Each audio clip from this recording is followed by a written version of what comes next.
मातीचं मातृत्व, आबाळाचं दातृत्व, मनगटाचं कर्तृत्व आणि ओठावरचं वक्तृत्व ज्यांच्या नेतृत्वात असतं तीच माणसं समाज घडवू शकतात। असेच कोकणचे युवक नेते माननीय निलेश राणे साहेब यांना मी विनंती करतो, कृपया आपण विचार व्यक्त करा।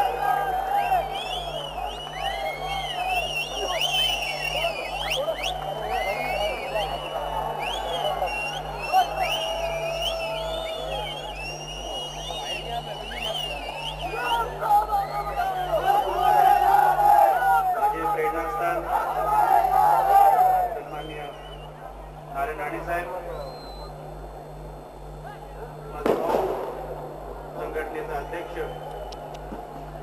निलेश राणे,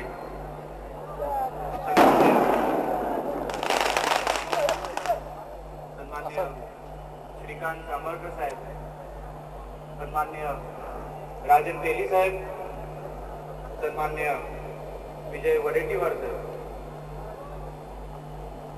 सन्माननीय रवी पाठक, सन्माननीय हरेश्वर पाटील, व्यासपीठावर बसलेले सर्व मान्यवर, माझ्या समोर असलेले बंधू भगिनी व माझे मित्र, आज स्वाभिमान संघटनेचा वर्धमान दिवस आहे आणि एवढ्या असंख्य उपस्थिती समोर बोलताना मला अत्यंत आनंद होतोय, कारण का लहानपणीपासूनच साहेबांनी आम्हाला अशा तर खूप साऱ्या गोष्टी शिकवल्या, पण त्याच्यामध्ये एक शिकवलं की काय राजकारणात काय करायचं असेल तर 80% समाजकारण करा आणि 20% राजकारण करा, मगच काहीतरी वाटतं। तर आम्ही दोघं अगदी लहानपणीपासून साहेबांना बघतोय, साहेबांचं काम बघतोय, साहेबांचं समाजकारण बघतोय। तर आज एवढी मोठी उपस्थिती बघून मला असं वाटतंय की कुठे ना कुठेतरी आम्ही थोडे यशस्वी झालो असू। नितेश जरी अध्यक्ष असला तरी आम्ही एकत्र आहोत आणि एकत्रच राहणार। आमचे एक कलानगर आणि दुसरे शिवाजी पार्क कधीच होणार नाही,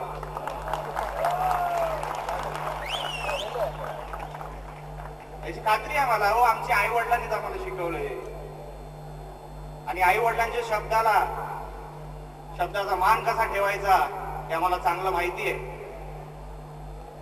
उगाच आम्ही काही करत बसत नाही। आणि कुठे ऐकायला मिळतं की बाप गळ्यात भगवे पट्टे घालतो, मुलाला इंग्लिश मीडियम मध्ये शिकवतो आणि तोच मुलगा गाणी हिंदी मध्ये देतो। उगाच काही करत बसत नाही, मोठ्या वार्ता करत बसत नाही, मुद्दे शोधत बसत नाही आम्ही। तुम्हाला एक उदाहरण सांगतो, यांची लायकी सांगतो तुम्हाला काय। थोड्या दिवसापूर्वी मी वकोला कलिना येथे खायत म्हणून हॉटेल आहे तिथे गेलेलो, एका मीटिंग साठी गेलेलो आणि तिकडून बाहेर पडत असताना समोर मला मिलिंद नार्वेकर दिसला। हो, तोच मातोश्रीचा ब्रोकर, तोच। तर मला बघितल्यानंतर त्याची तर लायकी नाही या व्यासपीठावर त्याचं नाव घ्यायचं, तरी पण नाही का। तर समोर दिसला, त्यांनी मला बघितलं, मी त्याला बघितलं, माझ्याबरोबर दोघं जण अजून होती। माझ्या पीएला मी सांगितलं, अरे तो बघ मिलिंद। मी आता हात वरती केल्यावर त्याला काय वाटलं माहित नाही, त्याच्या आजूबाजूच्या दोघांना ज्यांनी काय सांगितलं मला माहित नाही, 2 मिनिटात तिथून पळायला गेला, पळून गेला तिकडून। मागे बघितलंच नाही, तसं त्याच्या बायकोलाच कोणतरी पळून देते असं पळालं। अरे तुझी लायकी काय आहे? हा, राणे साहेबांवर टीका करण्याची तुझ्या साहेबाची लायकी तरी आहे काय? हा, त्याला तुझ्या 1.5 किलोमीटर तिथून मातोश्री होतं तरी तुला पळायला लागले। तुझ्या कार्याध्यक्षाची काय अवकाश आहे आम्हाला कळली।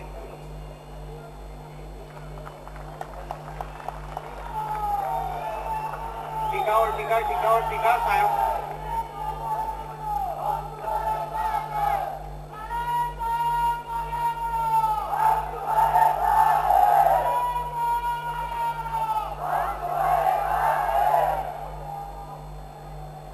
साहेबांनी सांगितलंय की बाळासाहेब ठाकरेंना हक्क आहे, काही बोलायचा हक्क आहे।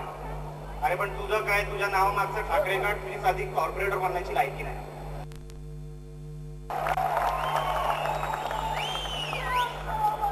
उगाच काही चालतं काय? काही ऐकून घेणार काय आम्ही? हा, हे झालं साधा पीएचा। तुम्हाला अजून एक उदाहरण देतो, शाखा प्रमुख चेंबूरचा, मस्काच्या जवळचा। हा चीटर, नावच चीटर आहे त्याचं। थोड्या दिवसापूर्वी एका माणसाने चेंबूर स्टेशनला एक हॉटेल घेतलं, चालवायला घेतलं. तर ह्याचा फोन हे असं बोलतोय, येऊन भेटायला ये, भेटायला ये मला. हा बोलला, जातो का एवढं, तू कोण, मला मी नाही ओळखत तुला. हे बोलल्यानंतर दुसऱ्या दिवशी 4 लुख्यांना घेऊन आला तो शाखा प्रमुख तिकडे त्या हॉटेलकडे. तो मालक होता तिकडे, हॉटेल मालक, आणि माझी जुनी ओळख आहे चेंबूर मध्ये असल्यापासून. तर तो आला तिकडे, अरे तुला माहिती आहे का, मी तुला काल फोन केलेला. तो समोरचा बोलला, तर मी काय करू. अरे तुला माहिती आहे का, हे ते बोलायला लागला. नंतर त्यांनी ऐकून घेतलं, मालकाने ऐकून घेतल्यानंतर त्यांनी सांगितलं त्याला, अरे तुला माहिती आहे का, याच्यात माझा पार्टनर निलेश राणे. पार्टनर नाही, ती वेगळी गोष्ट आहे, सांगून टाकलं. 2 मिनिटात ती माकडं खाजवत बाहेर निघाली, पाठी बघितलं पण. अरे ही तुमची लायकी आहे काय? हा, असं होत असताना तुम्ही सगळे राणे साहेबांच्या मागे आहात याची मला खात्री आहे, आणि असणार याची मला खात्री आहे. कारण का तुमच्यातला उत्साह बघून मला आता कळून चुकलंय की स्वाभिमान, प्रत्येकीकडे बसलेला स्वाभिमानचा कार्यकर्ता घरी जाऊन हे सांगून आला असेल की मी स्वाभिमान संघटनेबरोबर आहे, मी राणे साहेबांबरोबर आहे, माझी काळजी करू नका.